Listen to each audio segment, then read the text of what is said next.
Good timing. There we go. Okay, we're live. Maybe I moved too much. Are we live? Yeah. I'm the one that All right. moves too much. I'm like the UPS guy from Mad TV. 3, 2, 1. What's up, everybody? Welcome to the Bronx Pinstripe Show. Today's episode is brought to you by Babbel and Factor. I'll tell you more about those two companies in a few minutes. Scott, it's funny because we're doing the once per week stuff now. Shout out to everyone watching us live on YouTube Thursday mornings, 9 a.m. Eastern. Thanks for tuning in. But we're doing the once per week. If we were doing our normal thing in the 10 years before this year, and we have recorded after the opening weekend, we would just been like, Torpedo Bats have solved the Yankees. It's the new rage. The Yankees figured out the Yankees solved baseball with these torpedo wiffle ball Nerf bats that they've created. And now 2 games later, maybe some water has been thrown on all of that. What's up?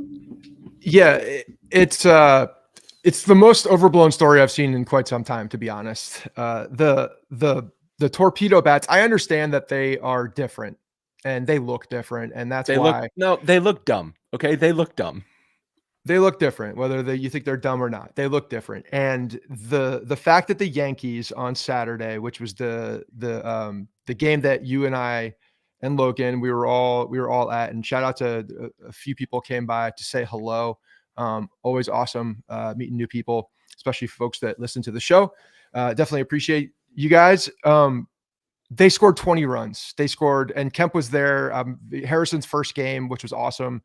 9 home runs, franchise record. Anytime you're there for a franchise Yankees record, it's pretty notable, obviously, with the history. But the wind was swirling like a mother on that day. Though it was blowing out to both fields at some point.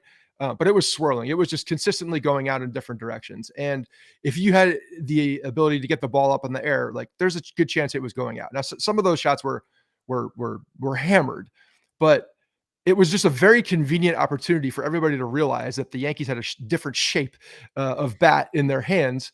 And the fact that they hit all these home runs and scored 36 runs for the second year in a row against the Milwaukee Brewers. So yes, it was convenient. Do I think it's the bats? Probably not. Francisco Lindor used that same bat over the weekend and went over 12.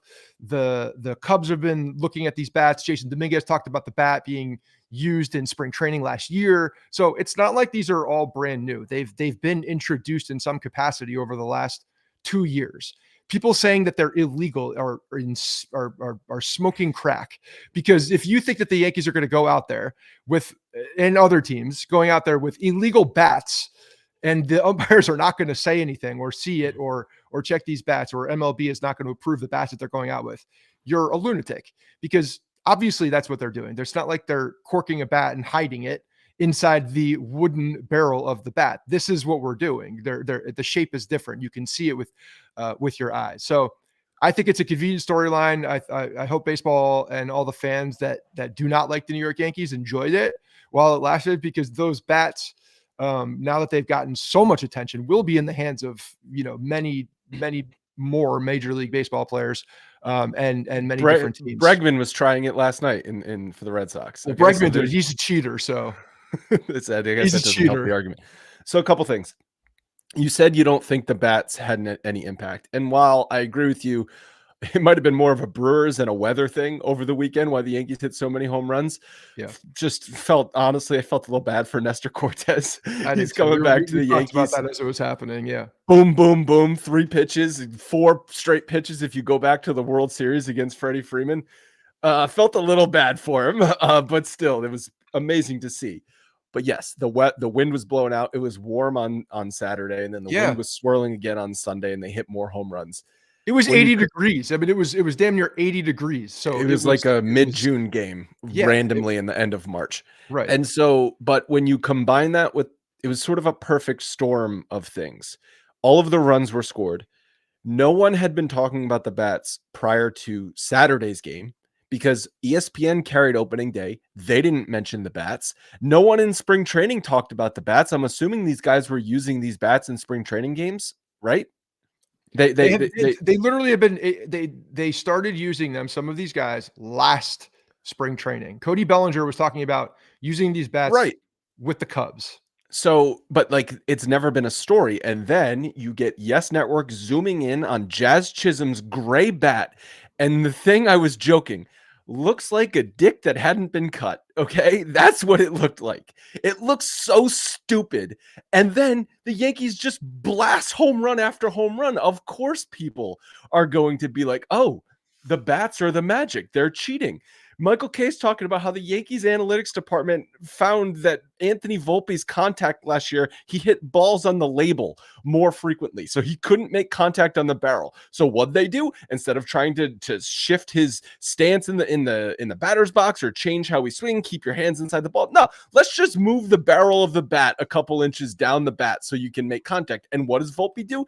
He hits a home run. He has 4 home runs so far this season. It's the only hits he has. He only has 4 hits, but they've all been home runs. 2 of them have been to right field, which are just classic Yankee Stadium shots. And then the home run we saw on Saturday down the left field line, I thought off the bat, there's no chance that ball is going out. I thought that was a foul ball into the stands, down the left field line. And it just stayed fair and squeaked out. And that is a ball that I believe the bat had an impact on, because that is a ball that jammed him, but he hit it off the new barrel. Last season, that's off the handle. It's 270 foot down the left field line. Maybe it's caught, maybe it's foul last year with the old bat. So for you to say, oh, the bats wouldn't have an impact. No, I do think they have an impact. And that is an example of how it is having an impact. Okay, possibly. I think that the impact is, it's dependent on the player. Obviously, the way that these bats are, they can be tailored essentially to the swing. So you're looking at analytics, and this was a big storyline when you're looking at what the pitching has done over the years, the changes to the ball. It's really been an advantage for the pitchers. You know, the different seams that they're getting. They've had the opportunity to make adjustments, and now it's an opportunity for the batters with this bat. And the bat has the ability to slide, obviously, the wood, the sweet spot up and down that barrel a little bit, to mesh up with the analytics and what they're saying, that where the majority of the contact is coming per player. So that's why you're seeing different things. And I agree to an extent that it's going to help some hits that would not have gone out of the park. Or like the last night, you saw Jazz get a little base hit over the left field. It was just like a little bloop like that. That has the ability to get a little bit more of a dense wood pocket on the bat that maybe last year is caught by the third baseman, but this one gets over. So I think like little things like that, but they're going to be really hard to identify, I think, unless we see a full data set of, this bat versus the other bat. I need a longer period of time to see what the power impact is. Cause you're right. If someone is consistently making impact on a particular area of the bat where they're getting weaker contact, and now they're making consistent contact to that same area, and they're getting a higher exit velocity and more contact to a barrel, then yes, it's going to affect it. But to say that it's affecting it after the one game is just a little insane. I need more data to see what the long-term effect is on individual players, but it will be individual for each player and how it affects their stats and the way that they're impacting the ball. Well, like I said, it was a perfect storm of things. The Yankees scored all those runs on all of those home runs over the weekend, and everyone thought by just the news that was breaking over the weekend that these bats were invented by the Yankees this offseason. Like this story bled into non-baseball fans, because I saw Leanne's family this week and her aunt brought it up to me. Okay. Her aunt has no business knowing about what the Yankees are swinging for a baseball bat, but she's talking about the Torpedo Bats because it is broken into mainstream news. So for the general public, you would have thought by just reading headlines, the Yankees hired some nerd from MIT, some physicist from MIT, to invent a new baseball bat that had never even been thought of before. And all of a sudden it is causing them to hit home run after home run. Those are like the 3 facts that are flying around about all of this. Yeah. Yeah. And of course, Twitter was going nuts on it as well. So the memes were hilarious, showing Aaron Judge stepping up there with a giant Mickey Mouse bat. And he's not even using the bat. No, he's not using the bat because he doesn't need to use the bat. Okay. So the poorer hitters on the team needed to use the bat. And it's also, there's varying degrees, because you look at Goldschmidt's and Bellinger's bat, It's a lot more subtle than the ones that Volpe and Jazz are using. Yeah. And oh, by the way, the Yankees struck out 16 times yesterday. So using those same bats. So the joke is you still got to make contact. And that's why I said I'm happy that we were able to wait a few days and talk about this, because if we had been recording Monday morning, we probably would have been overreacting with the rest of baseball and the rest of America talking about these bats. And I know it's only 2 more games, but yes, you have to understand this is a long season. These bats are not magically going to turn everybody into Babe Ruth. No, exactly right. And yeah, they do, and I've saw a couple people talking about it, and from the look of it, it does resemble more like a softball bat, like a slow pitch softball bat that has that end weight. But that's the thing, like if you feel good swinging a bat and the bat is perfectly legal by Major League Baseball standards, you're going to use the bat. And that's exactly what Jazz, if you listen to Jazz's, post game, he's really funny about it after that first game, to be honest. But he's just talking about like, he used the bat. He had success with the bat. He feels good with the bat. He's going to use the bat until he doesn't feel good about it anymore. And he's probably going to change bats.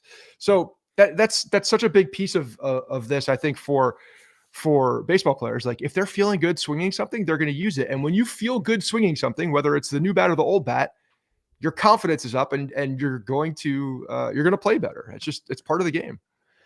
I think people jump to the conclusion or the accusation that it was illegal is because obviously they know bats can vary length and weight and handle size. Like you see knobs look different, the bat colors different. Like there's plenty of variety of bat. But I cannot remember in my 30-something years of watching baseball where there was a new shape of bat that was so distinct from the previous shape. Well, they have been using that like hockey puck butt on the bottom of the barrel. I'm sorry, on the bottom of the grip. But the barrel of the bat, but that's part of the design, because what it does, of course, because there's that weight displacement. It's weight displacement. It gives you an opportunity to, if it's a little thicker, to like, get your hands up higher on the bat, and that's the other equivalent to what I heard guys talking about. It almost feels like you're choking up on a bat. With where the barrel is and where the weight is a little bit more. So yes, the weight displacement and how you swing the bat, they have options now, just like all the pitchers have options in the way that they throw and the seams, and they can alter things a little bit more differently now. Well, how else do they alter stuff? Sticky stuff. Sticky stuff. Which I'm, again, like, just legalize it, because I would rather these guys throw the ball where they want to throw the ball. Well, I don't want to see Jonathan India getting hit in the jaw like he did. Like I don't know if you saw that, but he took it like a complete champion, and was playing the next day. But my God, he got hit in the face after 2 consecutive balls going up by his head. Yeah, I mean, obviously it's not exactly apples to apples because the baseballs are all produced by one entity. And I know there's also been controversy on the baseballs that have been produced by Major League Rawlings, right? Rawlings makes the baseballs, and they were making the juice baseballs, and then MLB was blaming Rawlings, and then everyone's like, you own Rawlings? Like, what are you talking about? Like, yeah. You can't blame the company that you own. But it was all the same baseball, whereas this is all different bats, and there's different manufacturers for all of these bats. Yes, they all have to fall within a certain guidelines, but within those guidelines, you can sort of do what you want. That's true. The rules are a little gray in like the way that they interpret the specifications of the bat. So much ado about nothing, to be honest, but interesting to see how a full season looks after some of these guys using these bats. What are your thoughts on the fact that Stanton was using a torpedo bat in last season, towards the end of last season and into the playoffs? Obviously, he had a monster postseason. I don't remember noticing the shape of his bat, so it must have been a more subtle torpedo bat, or just the cameras never zoomed in on Stanton's bat, which I can't imagine is true considering he hit all those home runs in the postseason. But also the fact that he earlier this spring said bat adjustments led to his elbow injuries. Bat adjustment had to have been this new torpedo bat, potentially leading to him having these elbow issues.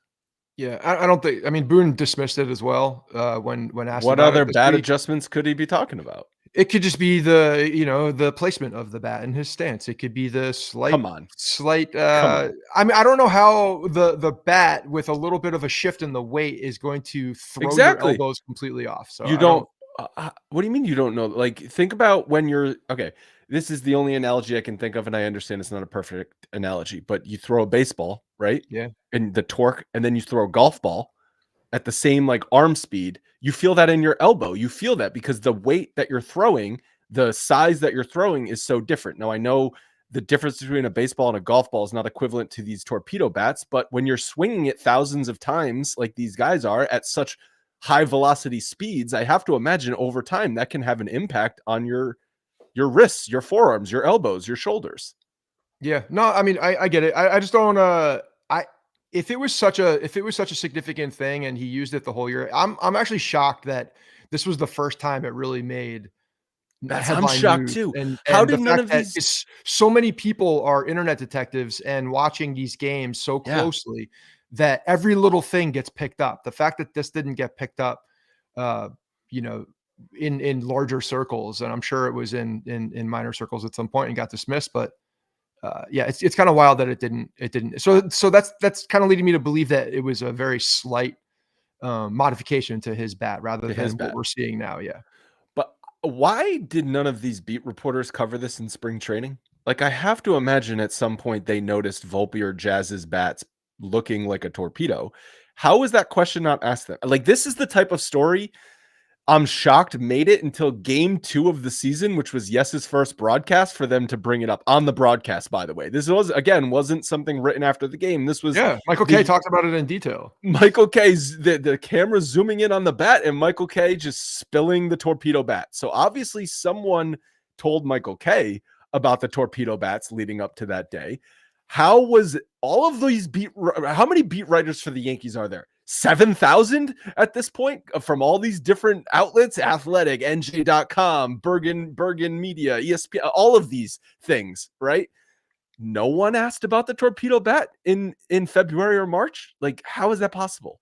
I was listening to Mad Dog Radio yesterday, and he was on with Mark Schmidt, a writer at New York Times. Oh, I thought you were talking. Okay, sorry. I thought you were talking No. And he, I believe, was in studio with Russo and actually brought him Lindor's torpedo bat. So like these guys could just pick these bats up, the ones that have the good relationships, and borrow them for a couple hours while they're doing interviews to show people. So yeah, it's not like they weren't accessible. To maybe the writers didn't think it was going to be a a story because they had been around. So maybe the writers any like, adjustment to a bat like that is significant like that should be a story.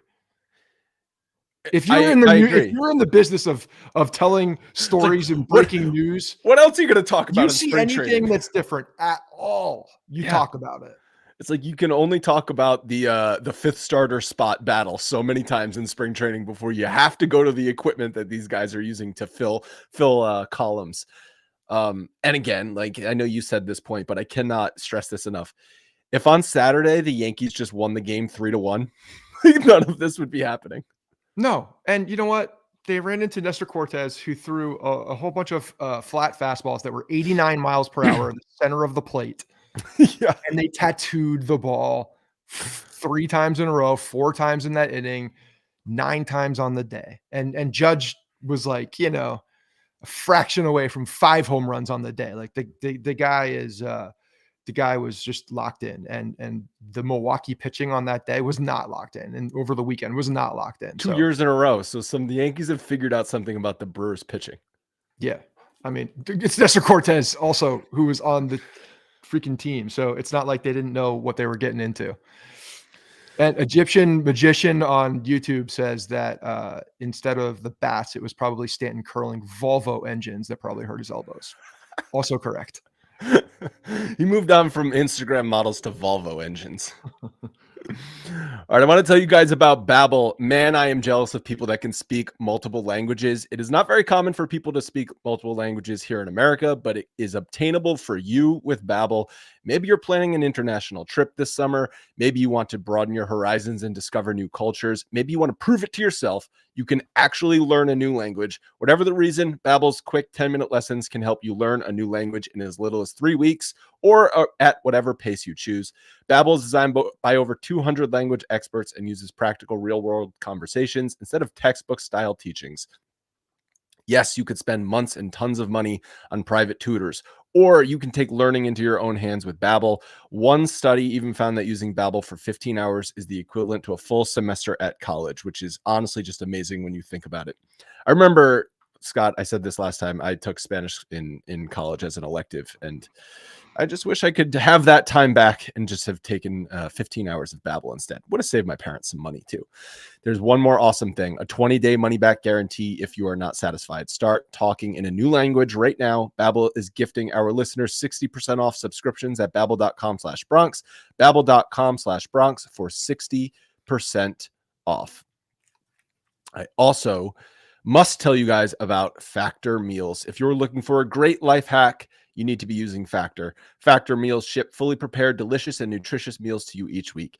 It is an easy way to get great tasting and healthy meals with absolutely no hassle. The meals arrive to your door fresh and fully prepared, never frozen, so you can worry about all the other things going on in your life. You store them in your fridge. Heating the meals up takes just 2 minutes, and the best part is there's no cleanup afterwards. Because Factor meals are dietitian approved, you can also stick to your health goals this year. Like I said, this is an awesome life hack. My absolute favorite thing about Factor meals, other than the great taste and quality, is that it's just so easy. And especially with 2 young kids, getting dinner together on the table is a nightmare. And so when I know I can just have a great tasting meal in 2 minutes, it's so nice to not have to worry about that. And also quick cleanup is a lifesaver. You can eat smart with Factor. Get started at factormeals.com/Bronx50 off and use code Bronx50 off to get 50% off your first box plus free shipping. Code Bronx50 off at factormeals.com/Bronx50 off gets you 50% off plus free shipping on your first box. Thank you very much to Babbel and Factor. Have we fully exhausted the Torpedo Bat? Yeah, I think I'm done talking about it for the full year. Full year? No more Torpedo Bat? Like, No, because no. you look at Volpe, right? So Volpe has 4 home runs on the season. What did it take him until sometime in May last year to get 4 home runs? But on the flip side, those are his only 4 hits. He has 4 hits. They've all left the park. So I don't really know what to make of this so far with him. Well, I think it's clear that he's trying to go the other way. He's making it a point to go the other way. You're seeing a lot of that quote power go to right field and take advantage of the short porch, which he absolutely should. It's there for him to take advantage of. I mean, even that home run last night that got them back into the game against Puck. I mean, it was a wall scraper essentially, but him hitting line drives the other way with that more flat swing is exactly where he should be landing with his swing. So it's a good thing, but we're still seeing him go up there and hack and not make a good amount of contact. So like you said, 4 home runs. While that's productive and that's great, that he got to that point earlier. Still, again, like I think that success for Anthony Volpe looks like doubles in the gap. Looks like getting on base by hitting ground balls in the hole, things like that, where I think that he needs that in between, some of these home runs for him to have success. I don't necessarily think that like there's a surge of power from him coming that's going to be changing how he plays and what his numbers are going to be. I think that he's just getting them in bulk right now. And again, like his success needs to be that line drive into the gap. And if it's at Yankee Stadium and it goes over the fence, awesome. Then that's even better. But need more contact from him, like straight up, just needs more contact from him. And it's 2 games, less than 2 series into the season. And we'll see how he goes. He's been all over the lineup. Boone's been changing the lineup all over the damn place for the first 5 games here. So we'll see where he really settles into, because I have a feeling he's just kind of experimenting at this point to see what sticks. And we'll see something that hopefully is a little bit more consistent as we get further into the year. Yeah, was he hitting 5th last night? I think he's hit 5th the last few games. I don't love that spot in the lineup for Volpe. I think he fits more as a bottom of the order player. Like you said, going gap to gap, line to line, hitting line drives. Like that's the type of hitter he needs to be. He hit 12 home runs last year. He hit 21 home runs his rookie year. I think his rookie year, you saw the power, but certainly less. He had fewer hits and a lower batting average than he did in his second year. Not that his second year was very good. It's tough to say, oh, he should be the hitter he was in the first 2, 3, maybe even 4 weeks of last season. But you remember the start he got out to, and just the at bat quality he had early in the season last year, where he was not swinging at everything. He was taking walks. He was recognizing pitches, and he was hitting line drives. You saw a lot of doubles. You saw hard hit balls. Like, listen, maybe that's an unfair expectation to say that's going to be what he should always be because he was hitting 400 or wherever it was. But like the at-bat quality, I know is in there somewhere. And even with these 4 home runs so far this year, I'm not seeing the at-bat quality. I'm seeing he's hit 4 balls out of the park. Maybe it's because of the torpedo bat, and I'm not even being sarcastic. Like, I do think that is probably playing a factor, because without the torpedo bat, those could be flyouts to the warning track in right field. Right, and that's the whole point of it, is that it's specified to where the majority of the contact is coming based on the swing of the player. So they're using the analytics. This is where I think using analytics is very smart, if you can adjust some of the technology of the equipment as well to play to your strengths. Like, that just makes a lot of sense if that's available and you can use it. John said that playoff Volpe's at bats were much smarter. I agree. This is what goes back to like the theme that we've talked about Volpe in higher pressure situations. Go back to last night. What did he do? He put a good at bat in the 9th inning, put the ball over the right field line, over the right field fence, but he hit a line drive. He does seem to lock in a little bit more in these higher tension situations. And I love that about him. It's a matter of him finding the consistency. And I think that, like, you're looking at the difference in power and the difference in the 2 seasons. The power number was probably the biggest difference, and the batting average did go up, but the inconsistency that you've harped on is the biggest issue with him, because if he's hitting those line drives and he's consistently making good contact and hitting line drives, he's going to hit 15 to 20 home runs, because some of those line drives are going to go out of the park. So I don't care about the end result power number of like the home run total. I think that if he is a more consistent player, you're going to see some of those balls just go over the fence, because they're going to get carry on a given day. You know, he does it at Yankee Stadium, whatever it may be. But if he's going to right center field or right field with power on a line, then he's going to have success, and you're going to see all of those numbers elevated, and the home runs will just land where they are, you know, as far as the total. If he's between 10 and 20, 15 and 20, like, I think that's probably where he should be. You know, anything over 20 is, you know, again, if they're line drive home runs and they go over the fence, then great. But that's probably where he lands if he's consistent with his swing and consistent with that approach. Yeah, no, I agree.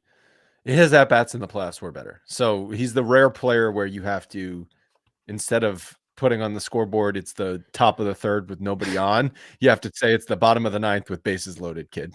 Go up there and act like the game's on the line every at-bat. Prime example of how an athlete can benefit from a sports psychologist, you know, and like how you are able to bottle up that mentality that you have in these big moments and let the pressure come to you in a good way and have that just flow through every at-bat that you have. I don't know, psychologist, hypnotist, whatever they need, but like, that's the mentality that he needs to bottle up in some capacity. And maybe that's just maturity in playing more games and more reps and being able to you know, get your mentals in check on a April midweek game in the 5th inning, rather than, you know, down 4 in the 9th inning. Yeah, if the analytics department can figure out the bats based on contact points, like what sort of nerd department do you need to hire to figure out mentals? Although the nerd department would say mentals don't exist, so they would be at odds with each other until they can control them. Until they can control them, and until a computer algorithm can tell you a guy's mentals, they're not going to recognize it. Well, isn't one of like Elon's 97 companies one that like does something with the cognitive brain power in some capacity? So you have to have a chip in your brain first, though? Yeah, there's going to be some type of electric stimulus that says like, okay, 9th inning, bottom of the 9th inning, you know, October 15th, let's go. Yeah. And just like turn that on. The moment that every human is chipped and baseball players have chips in their brains, I guess, is the moment that it's no longer a human game and we're literally just watching a video game. Yeah, no, fair enough. You mentioned the batting order. So Wells led off. So he made history as well. First catcher in opening day history to lead off the game on a home run. Obviously, it's because catchers don't usually lead off, but still, Yankees made a lot of history over the opening weekend. But that he hasn't hit leadoff since. It's been Goldschmidt ever since. Been pointing to reverse splits on these right-handed pitchers that they've been facing, which is why the lineup has had Goldschmidt at the top. But fine, we knew the lineup, we knew the batting order was always going to have a rotation in the leadoff spot. I just don't understand why Wells, if he's not leading off, is hitting like 6th or 7th. Like, how is he not your 4th or 5th best hitter in any given lineup?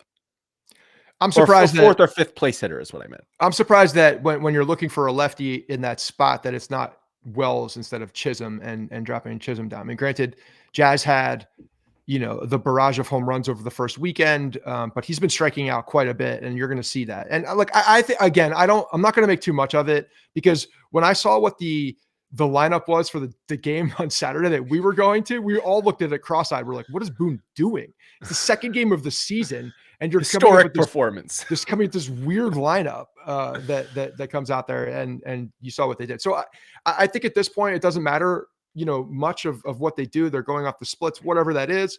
And like, frankly, if you're getting people comfortable with being in different spots in the lineup, I think that's okay also. And that ends up working. But I think there's a lot of experimenting happening right now and seeing what sticks. Because, Judge in the 3 spot, how many times did he do that last year?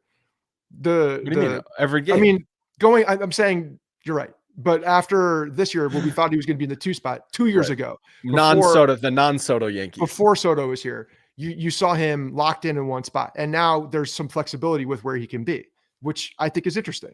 By the way, speaking of, he talked about it, he wants to be in that 3 spot from preseason in the spring training. He made a point to mention that. So speaking of Juan Soto, while I'm thinking about it, so we got the calendar. You got a calendar too, right? Did you get one when you went to the game? Yeah. Juan Soto's in the Yankees 2025 calendar, by the way, people. On the March-April page of Judge batting, Juan Soto's on first base. So whatever intern picked out this picture needs to be fired. It's in the background. He's blurred out. But it's Juan Soto.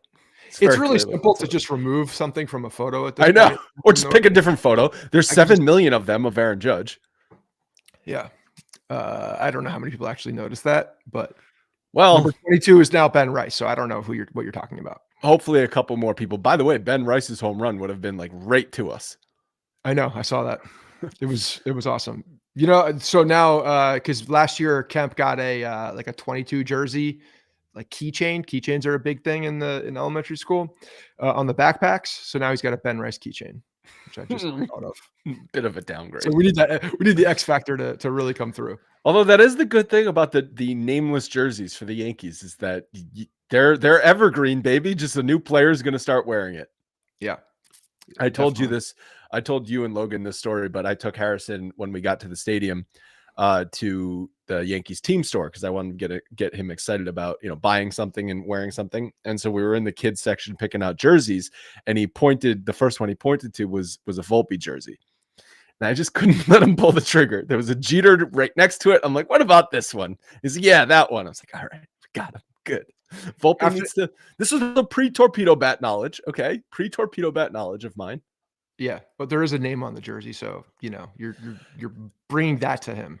Jeter's, but that's another reason why I wanted to do Jeter with a name on the jersey. First of all the kids' jerseys had names. They didn't have any nameless kids' jerseys. Yeah. But number 2 is never changing from Derek Jeter at this point. So that's a safe buy. That's a safe buy.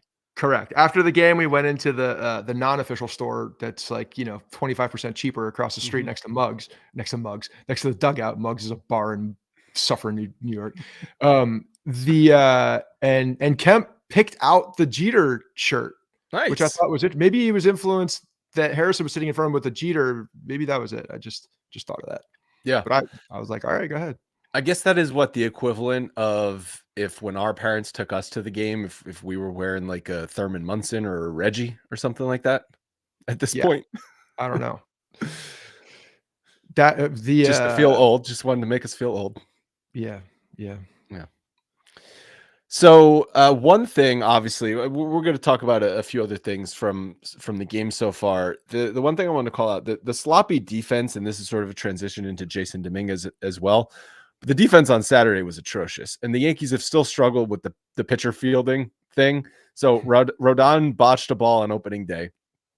Fried made 2 bad plays in the field on Saturday when we were there. Pablo Reyes looked like he's never played third base before. And like Jazz wasn't charged with an error, but there was a line drive right to him that I still don't understand how he didn't catch. I think Volpe made an error on Saturday. Listen, Yeah, that's it was a the weird throw. It was the jump throw trying to turn a double play. I think was the one that we saw.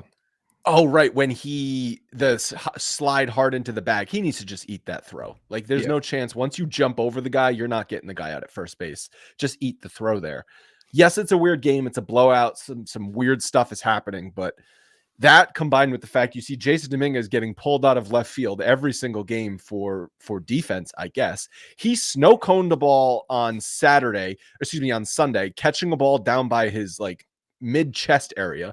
You don't do that. You catch a ball up so you can look at it. You don't let the ball travel past your eyes. That is literally Little League 101 fly ball catching stuff. He's laughing about it. And then a couple plays later on a ball with 2 outs in the inning and Stroman pitching, there's like a sinking line drive to left field, and Dominguez gave up on the ball immediately. Could he have charged it and made a shoestring catch? I think a quality left fielder can make that play. I don't think you have to be an elite left fielder to make that play. I think Verdugo makes that play. And Verdugo, I know Verdugo was he was a glove. Is he elite though? I don't think he's elite. I think he's above average. I would never say the word elite and Verdugo in the same. I think above average defender in left field makes a play on that ball, and Dominguez gave up on the ball immediately. Now, is that because he's not capable, or is that because he's worried about not making mistakes? Right? I think the latter for sure. And when you are pulling the guy in the first season, every single game that he's in left field as a defensive replacement at the end of the game, you're sure as hell not going to be, bolstering any confidence out there as well. I hate it actually at this point in the season. I really do not like it. I think it sends a bad message. And I think that having Dominguez out there to finish, first of all, you want him to be there to get those late at bats, to get that experience later in the game as well. And even when he was, he had the home run and was hitting the ball well, he gets pulled. I don't like that. Yankees then, have an opportunity to come back into the game. He's not there, and you have Grisham hitting in his place, right, which I don't want ever to see. About Tuesday's game. Yeah. So yep. I don't like that Boone's already setting this precedent of pulling him every single time he's been in left field. I know that there were on another game when he DH'd was the only one. Obviously, he was DHing. You can't get pulled from the DH spot from the field. But the fact that you're pulling him this early in the season immediately and going with this defensive lineup, I don't like it. I don't like the precedent, and I would rather him go out there and like just get that experience and just know that he's going to be out there early in the season. And if it doesn't work, it doesn't work. But give him longer leash in the field to either make his mistakes or not, and just to grow as a player. I think it sends the wrong message to a young guy. Well, this is a predetermined plan. They're not even letting him make the mistakes from day one. They're saying that's what I'm saying. I want him at this point. He is the left fielder. Give him the opportunity to play left field. It's kind of scary though that they obviously see something in his game that leads them to not trust him defensively. Clearly, but he's out there he's a starting left fielder. So if you're he's the starting left fielder for his bat. Okay, but if you're going to have a liability in the field as your starting player, you at least need to see what you have. We haven't had enough time to fully see what he has. We've seen the bad moments where he's played sporadically, but left field, as we know, is one of the harder left fields. Left field at Yankee Stadium is one of the harder left fields in baseball. Give him some time to get acclimated out there, to get the feel of it. The only way that you can get better is by being out there. Yeah, no, I'm surprised too. He's been pulled every single game. Like I get it if you're still regular season games for defense. Like there's going to be differing opinions on that, but in theory, you've got going into the 9th inning, his spot's not coming up in a 1-run game. Okay. You want to pull him and get Trent Grisham in the game. Like I understand that, but they're pulling him in like the 7th. Right. Yeah. That doesn't make a lot of sense to me. Well, it just is proof they don't trust him. And I think it's led to him not trusting his own abilities in left field because of, listen, he's laughing catching the ball because he knows, shit, I almost dropped it. And if I dropped it, that's going to be really bad. Not to mention the fact that he had poor form in catching the ball. And then he made no effort to make a play on a ball. Like Dominguez is a young athletic player. He needs to be out there in the field trying, giving full effort and having the confidence to give full effort. You say giving full effort, but I think that's unfair. I think that, like you said, if you're going out there and you're feeling timid because you are one like little misplay, yes, that's what I'm saying. I'm not saying he's half-assing. I'm not saying he's half-assing it. You want your young guy to go out there and be athletic, and have the confidence to go dive for a ball if you need to go dive for a ball, or at least have the trust that you can make a mistake. Yeah. If you know that the manager is saying, go out there, give it everything you possibly can, go balls out for the ball, do what you feel is right with your athleticism. If you make a mistake, we'll learn from it. That's a different message than saying, go out there, make sure that, nothing's getting behind you. And then we pull you in the 7th inning because we have no confidence in you. That it sends a very different message to a young guy who's learning a position. Right. This isn't Giancarlo Stanton going station to station on the bases because his legs won't allow him to run any faster. This is Dominguez playing timid because he's afraid of making a mistake. And that's a huge problem. Afraid is the worst way to play. Worst 100%. Way to play. Yeah. Because all it's going to do is lead to more mistakes. That's all it's going to do. Most definitely. And, to talk about a player that's getting more reps as well. Like I want to see Cabrera get more just like consistent reps at third base too. Cause he's been making he made a couple nice plays. Last night or 2 nights ago, he made a diving ball towards the shortstop gap that was just like the very last inches of leather, getting up and making a good throw. Goldschmidt digging it out and making a throw. Like that's the type of stuff that you want to see from young guys or guys like Cabrera who are, starting to get time over there and consistent reps. Like I saw enough of Pablo Reyes. What was that? What the hell was that? Even the first ball at him was like a hard hit in between line drive. Like he completely misplayed. The ball played him. And as soon as I saw that, I'm like, that guy can't play third base. Like footwork was off. He read the ball wrong. Like there were a lot of things that were wrong there. And then he proceeded to make 2 more terrible plays at third base. I'm like, okay, that's enough. That's enough of that. Yeah, that is enough of that. That's enough of that. Give me Peraza and Cabrera over there, but just give me a lot of Cabrera and see what happens. Yeah. Yeah, and obviously the Yankees swept the first series, and then the bullpen blows it in the first game against Arizona. So Devin Williams is on the paternity list. So that's why they brought Ottavino back. Reunion time for Adam Ottavino. I think you thought it was an April Fool's joke. I did think it was an April Fool's joke. It's like you gotta pick a better guy than Adam Ottavino for April Fool's. Guess I was like, this is a bottom of the barrel. He's like 40 years. I didn't realize he was 40 years old or 39 years old. Yeah, shit. They signed him out of Colorado in 2018. It's been a while. 2018 is a long time ago. Yeah, that's crazy that it was 2018 when they signed him. But I'm done. I don't want to see the frisbee going across the plate anymore. I don't know. Like the amount of walks that happen, and then just telegraphed. Sliders that go across the zone. I was done with him. When we left, I was like, this is a good time to break up at this point. Like, I don't need to get back together with him. No. Go sign David Robertson, who's doing nothing. That's what I'm saying. Like David Robertson is 50 years old for all I know, but he's still effective. Yes. So Ottavino is not what we want. But you're right. The bullpen. By the way. Yeah. You were this close on opening day to Devin Williams blowing the save after one game. You were this close. I know. I could barely watch. It was making me sick to my stomach. I was like, at that point, I'm just please God, just get through it somehow, and then don't pitch against the Brewers again, because clearly they know you. And they're just sitting on the airbender, but when it's just one pitch and you're looking for that thing, it's just a slow fastball. My problem with Devin Williams in that game was he comes into a game with a 3-run lead and just is throwing changeups in the dirt. It's like, I understand the airbender changeup is your elite pitch, but you've got a 3-run lead. You got to be pumping strikes right now, because all you're going to do is walk people and get yourself in trouble and nearly blow the game. Combine that with the fact it's your first game as a Yankee, pitching against your former team, and you're days away from having a baby. There's too much mental going on there. Storm for there. Yeah. So like if we avoided that, I feel like we're in a good spot now. We avoided complete destruction of my prediction on day one, but we came out of it, and coming out of that feels great. And now we hit the streak of him feeling good. The kids in the back, he's here, no longer playing the Brewers, so the familiarity isn't there anymore. Feeling good for Devin Williams. The beard will be a little bit longer for him. Getting talking about counterbalances and weight displacement and all that. I feel like we're in a good spot to make a really long run here.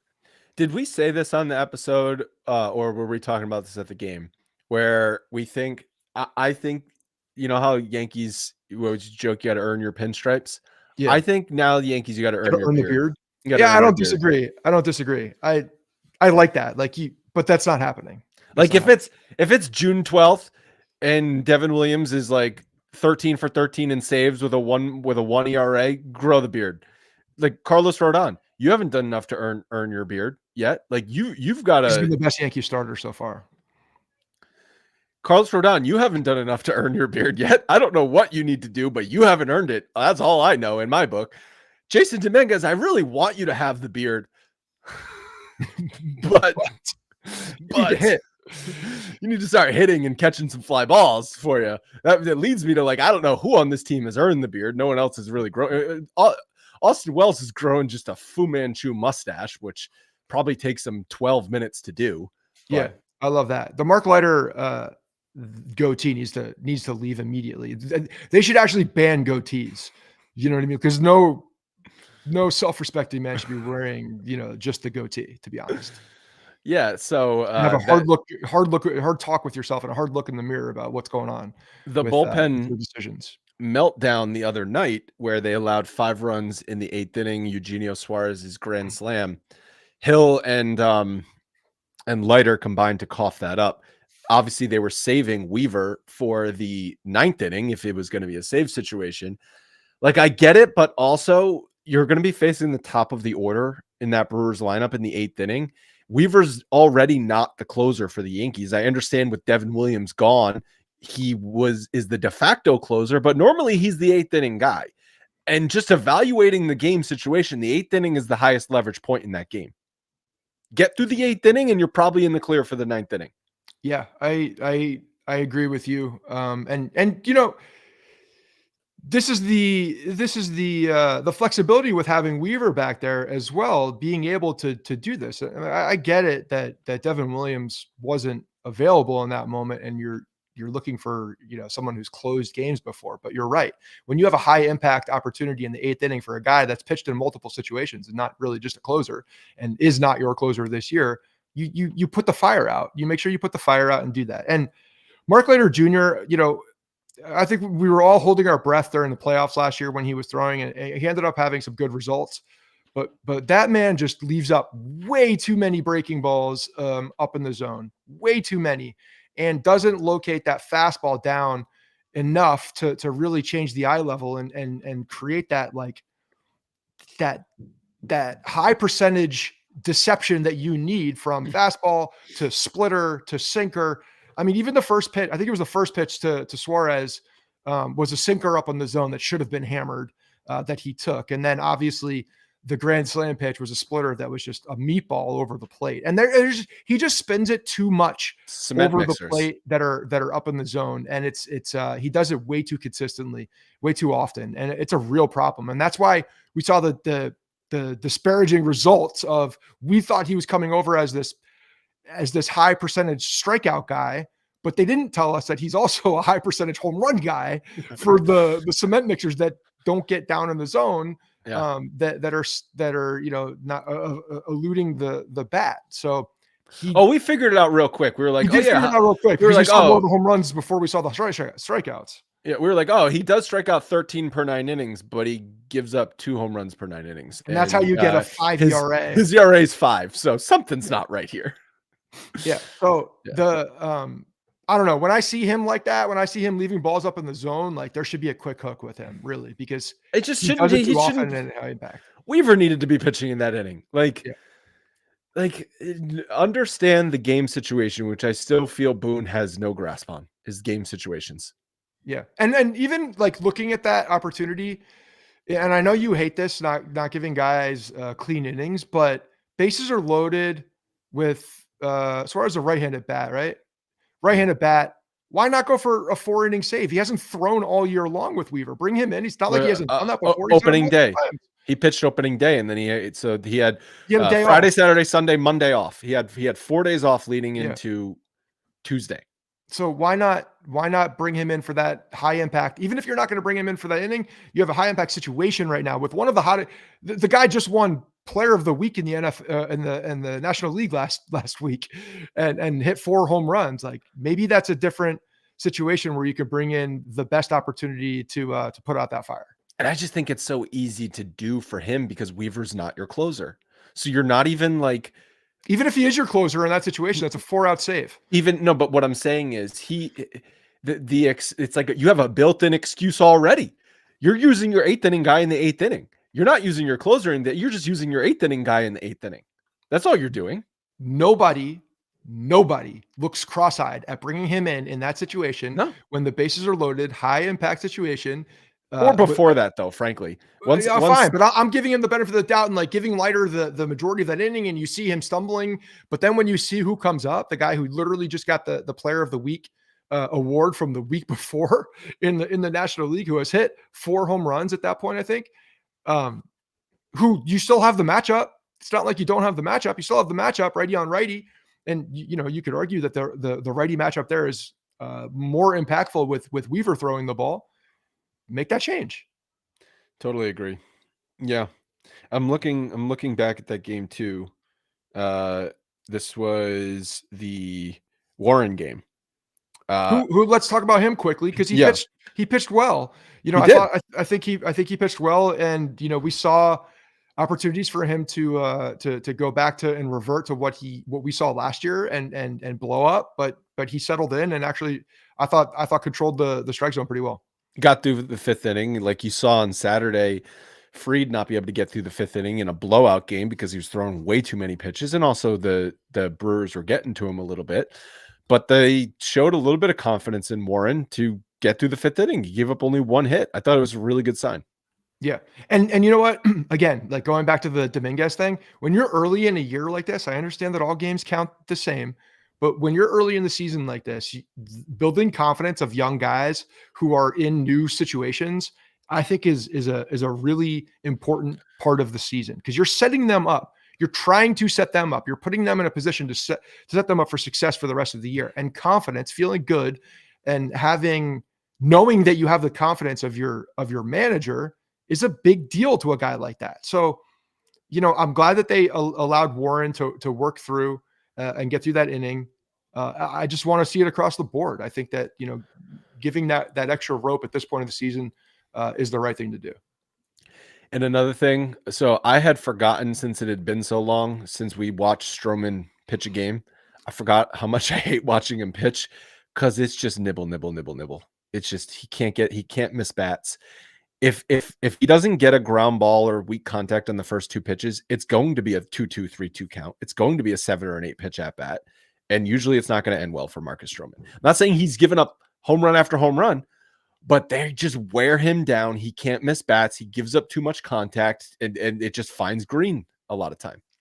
Yeah, it's, I think when you're looking at him early in his career too, is you give up that contact and you're able to, be more efficient. And you'd think that that's the case. If you're a guy that's pitching to contact and you have a defense out there that's able to make plays, like, back in the day, that was a good thing because now you can throw more pitches. You can go deeper into a game. But you're not seeing the weak contact all the time with him. You're seeing guys barrel him up as well in situations after they've taken him deeper into account. But whatever, like he's just, the situation is the problem is that he's the number 3 guy right now. That's the problem. Because if you see him doing what he's doing as a number 4 or 5, like it's to be expected. We'll see what Carrasco pitched in relief on Saturday, late in that game. He ended up throwing 2 innings, I think. That was just him he would have been a bullpen day for him. I know, but because of the off days, like it's weird. They had an off day on Friday and then another off day on Monday. So there was just so many off days. So he needed work. He's pitching. Carrasco's pitching tonight for the Yankees Thursday night. So this is going to be a long time anyway. We'll see what he is.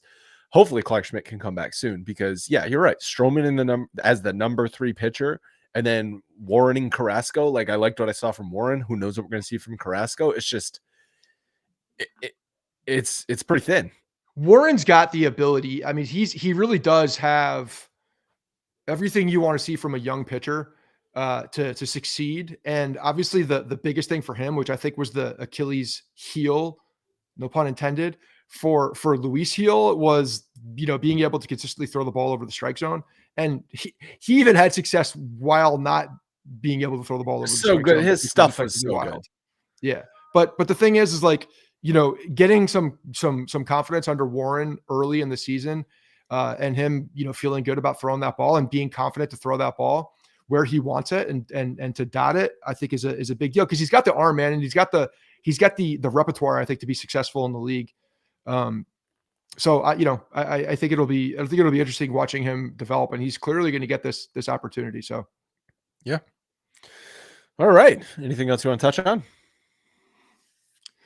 Just a little weird. We got one more game in the series, so we're talking after a series isn't completely full, but finished. But what are you gonna do? The Yankees are obviously trying to avoid a sweep tonight. They ran into some good pitching. Gallen mowed them down. Yeah. Did you see the? I forgot about this. The trade. There was a trade. The Diamondbacks and the Marlins. Oh yeah, well they brought it up last night. Yeah. Yeah, and I had forgotten this was the case. But maybe we rethink Derek Jeter being a potential general manager of. He wasn't the general manager. He was. They said Jeter was the guy who did that and made that move. Yeah, brought. When was he ever the general manager though? He was there. Okay. In charge of baseball operations. Okay, not the general manager, but yes. When did we ever say Derek Jeter should be the general manager of the Yankees? Maybe I've said it a couple times when I got mad at Cashman. Okay, well, but Gallen, I mean, you look at what he's done over the last 5 years. He's been one of the most consistent and best pitchers in baseball, and he had everybody fooled. That knuckle curve was just nobody could touch it. Nobody could touch it at all. Crummy night too. Just the weather was terrible. Yeah, that's the other thing. You get those like really shitty nights, days in April. Sandwiched in with an 80-degree weather. So thank you for cooperating weather for that Saturday game. Could not have been any better. Like you looked at the stands the next day and it was like 50 and raining. I'm like, gosh, we really dodged a bullet. Yeah, definitely.